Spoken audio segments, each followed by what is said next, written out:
नमस्कार दोस्तों, स्वागत है आप सबका हमारे YouTube channel digital Hindi teaching में। हम पढ़ रहे हैं पीपीटी के माध्यम से कक्षा 8 की पाठ्य पुस्तक, कक्षा 8 की हिंदी पाठ्य पुस्तक। कक्षा 8 की हिंदी पाठ्य पुस्तक है वसंत, और इस पाठ्य पुस्तक का पहला पाठ है ध्वनि, जो कि कविता है। और इस ध्वनि कविता के रचनाकार है सूर्यकांत त्रिपाठी निराला। निराला जी की तस्वीर आप देख रहे हैं, यही इस कविता के रचनाकार है। अब हम सबसे पहले निराला जी का परिचय जान लें। निराला जी का परिचय हमें जानना आवश्यक है, क्योंकि इनकी कविता पढ़ रहे हैं तो इनकी कविता से पहले इनका परिचय जानना हमारे लिए जरूरी है। तो देखिए, कवि परिचय।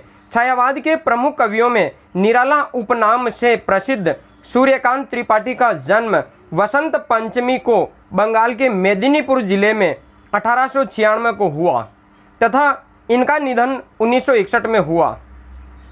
देखिए, बंगाल में ये जन्मे, मेदिनीपुर जिले में, और इनका मूल नाम है सूर्यकांत त्रिपाठी। और इनकी रचनाओं के आधार पर और इनके कार्य के आधार पर इनको उपनाम दिया गया निराला।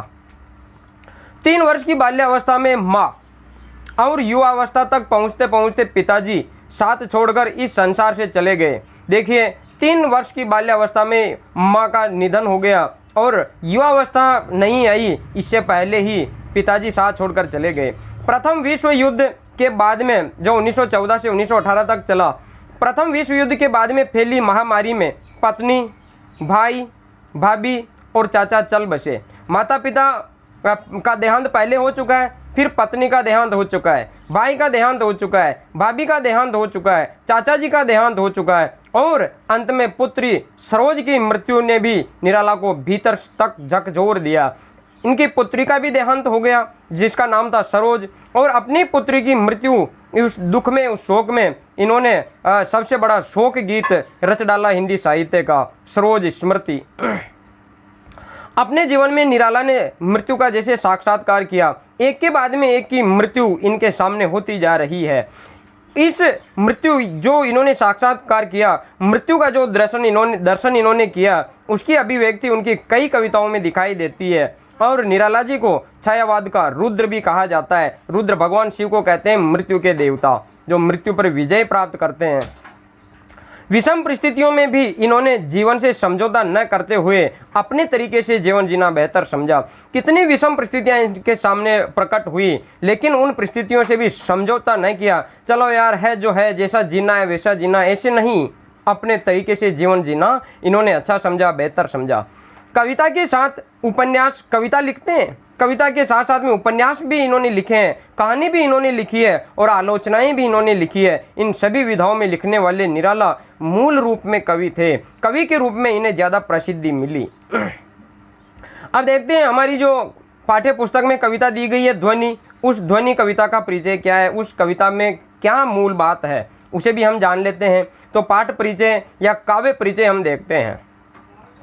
निराला की प्रस्तुत कविता अभी न होगा मेरा अंत, ध्वनि, जिसका यहाँ नाम दे रखा है ध्वनि, जीवन की युवावस्था को अभिव्यक्त करते हुए हृदय की जीवंतता को प्रकट करती है। युवावस्था का यह प्रस्फुटन है कविता कि युवावस्था को प्रकट करती है, और उस युवावस्था में हृदय में जीवंतता, निराशा नहीं, आशावाद, जीवंतता होनी चाहिए, इस बात को प्रकट करती है। जीवन रूपी वन में वसंत रूपी हृदयोत्साह, हृदय का उत्साह कभी भी समाप्त होने वाला नहीं है। ये जो जीवन की युवावस्था है, ये वसंत रूपी, जैसे प्रकृति में वसंत ऋतु का आगमन होता है, वैसे ही जीवन में युवावस्था का आगमन होता है। तो इस युवावस्था में हृदय में बहुत उत्साह उमड़ता है, जो कि कभी समाप्त होने वाला नहीं है। निराला का काव्य किसी एक मुकाम पर आकर ठहरने वाला नहीं है। कोई एक लक्ष्य, कोई एक उद्देश्य की प्राप्ति हो गई, उसके बाद में निराला के काव्य का लक्ष्य समाप्त नहीं होता। वे इस कविता के माध्यम से निरंतर उत्साह बनाए रखना चाहते हैं, हमेशा मनुष्य में उत्साह बनाए रखना चाहते हैं कि यह उत्साह मनुष्य में हमेशा बना रहे, न कि कुछ काल के लिए।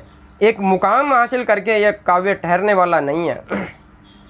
तभी तो वे कहते हैं अभी न होगा मेरा अंत, निराला कहते हैं कि अभी न होगा मेरा अंत, अभी अभी ही तो आया है मेरे जीवन में मृदुल वसंत। अभी मेरा अंत कैसे हो सकता है, अभी तो मेरे जीवन में जवानी आई है, युवा अवस्था आई है, अभी मुझे बहुत से काम करने हैं। अभी मेरा अंत, अभी मेरा विनाश, अभी मुझ में निष्क्रियता कैसे आ सकती है। जीवन का यह पड़ाव युवा अवस्था, वसंत रूप का आगमन, हाथ पर हाथ धरकर बैठने के लिए न होकर जीवन में कर्म सौंदर्य को निष्ठापूर्वक बढ़ाते रहने के लिए है। ये जो वसंत का आगमन हुआ है जीवन में, युवा अवस्था का आगमन हुआ है, ये समय जीवन में निष्क्रियता का नहीं है, हाथ पर हाथ धरकर बैठे रहने का नहीं है। ये समय निष्ठा से कार्य करने का है। यह कविता निराला के प्रखर, बहुत तेज आशावादी जीवन और जिजीविषा से लबरेज है। जीवन जीने की तीव्र इच्छा से लबरेज है, भरपूर है। इस कविता में ये सब कुछ हमें पढ़ने को मिलेगा और समझने को मिलेगा। चलिए अब समय है आज के प्रश्न का, और आज का प्रश्न है ये आपके सामने प्रदर्शित रहा। निराला का जीवन परिचय लिखिए।